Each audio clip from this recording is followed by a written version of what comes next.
புள்ள ஆஃபர் வந்தாச்சு. Hello, Sakthinathan sir இருக்காரா? இல்லன்னு சொன்னா என் தலையை வாங்கிடுவியா நீ? சார், நான் புள்ள பூச்சி பேசுறேன். எந்த பூச்சியா இருந்தா எனக்கு என்னய்யா? சார், 2 லோடு முட்டைக்கோசும் லாரியில அப்படியே கிடக்கு.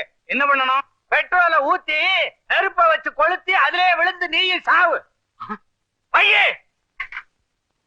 முண்டம், யார் இந்த சக்திநாதன்? யாரா இந்த சக்திநாதன்? என்ன போய் யார் வந்திருக்காங்கன்னு பாரு. என்ன சார் இருக்காரா? இருக்காரு, வாங்க. Sir, Sakthinathan sir. என்னையா, என்ன வேணும்? அர்ஜென்டா அவரை பார்க்கணும். சார் ஏதோ முக்கியமான வேலையா இருக்காங்க, அப்புறமா வந்து பாருங்க. அப்புறமா? ரொம்ப சீரியஸியா?